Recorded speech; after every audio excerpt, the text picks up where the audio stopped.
तुम्हें पता है जब अंग्रेज़ भारत आए थे तो वो हमें गुलाम कैसे करके बना लिए। उन्होंने एक पॉलिसी अपनाया, बहुत ही तगड़ा पॉलिसी अपनाया, वो था डिवाइड एंड रूल।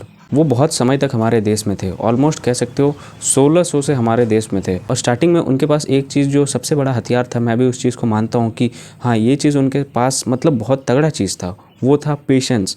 उनके पास भर भर के बहुत समय तक पेशेंस था। उन्होंने डायरेक्ट हम पर रूल करने का कोशिश नहीं किया। वो बस स्टार्टिंग में ट्रेड के लिए आए थे और कुछ नहीं। उनका बस यही काम था कि हमें ट्रेड करना और कुछ नहीं, हमें जगह दीजिए बस और कुछ नहीं। लेकिन उनके दिमाग में ये भी कहीं ना कहीं था कि हमें रूल करना है इनके ऊपर। वो बहुत लंबे समय तक हमारे पास जब रह गए थे ना, तब उन्हें बहुत कुछ चीज़ों के बारे में पता चल गया। मतलब हमारे देश के राजाओं का कमज़ोरी पता चलने लग गया था। तुम्हें शायद एक चीज़ पता नहीं होगा, औरंगज़ेब के टाइम पर भी वो आए थे और एक जगह रूल करने गए थे वो लोग। लेकिन जब औरंगज़ेब को पता चला कि ये हम पर रूल कर रहे हैं, इस जगह पर वो रूल कर रहे हैं, तो उसने इन ब्रिटिशर्स को एकदम खदेड़ दिया था, मार के भगा दिया था। तो एक्चुअली में उनके दिमाग में कहीं ना कहीं ये चीज़ था कि हमें इन पर रूल करना है, इन इंडियंस के ऊपर रूल करना है। क्योंकि इंडिया में रूल करोगे तो भाई बहुत पैसा है। उस टाइम पे एक तरह से कह सकते हो कि इंडिया रिचेस्ट कंट्री में से एक था। और एक जो सबसे बड़ा हथियार था उनके पास पेशेंस। और उस चीज़ को मैं भी मानता हूँ, हाँ यार उनके पास पेशेंस ज़रूर था।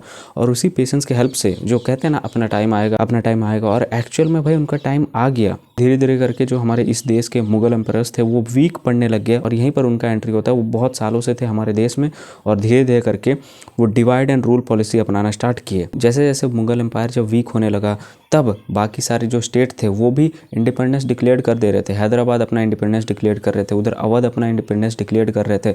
तो वहाँ पर वो लोग ये सोचे कि यार जो मुगल एम्पायर था उस टाइम पे, फिर भी मुगल एम्पायर का इज्जत था। लोग मानते थे कि ये जो मुगल एम्पायर है ये पूरे इंडिया पर राज कर रहा है। लोग ये चीज़ कहीं ना कहीं मानते थे कि मुगल एम्पायर ही हमारे देश का शासक है। लेकिन जैसे जैसे जो सक्सेसर थे वो सब वीक होने लगे, तब यहीं पर अंग्रेज आते हैं और दिमाग लगाते हैं। वो दूसरे स्टेट के पास जाते हैं और दूसरे स्टेट के जो राजा थे उन लोगों को जाके बोलते थे कि आप पर बगल वाला जो स्टेट है और मुगल एम्पायर है वो आप पर रूल करने आ रहा है, आपको मारने आ रहा है, ख़त्म करने आ रहा है आपके साम्राज्य को।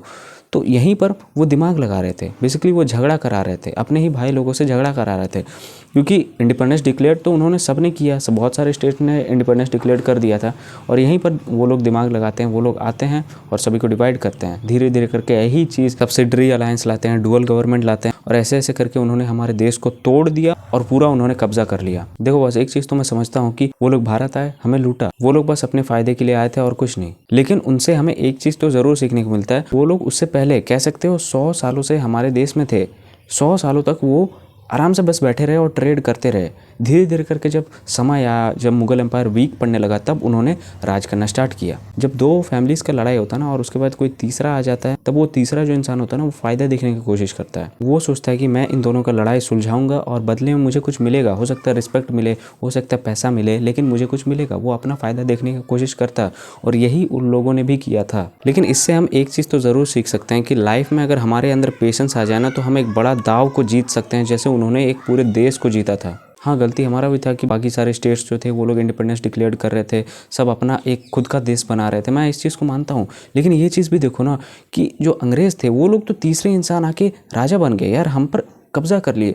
एक कोई कंपनी, एक छोटा सा कंपनी यार, एक छोटा सा कंपनी था यार, वो एक टाइम पे एक छोटा सा कंपनी था। वो क्या यार कभी सोचा होगा कि हम एक देश पे राज करेंगे? आज के टाइम पे कोई एप्पल, गूगल वाला कंपनी हम पर राज करे तो हम यार शौक हो जाएंगे कि कोई कंपनी हम पर कैसे राज कर सकता है।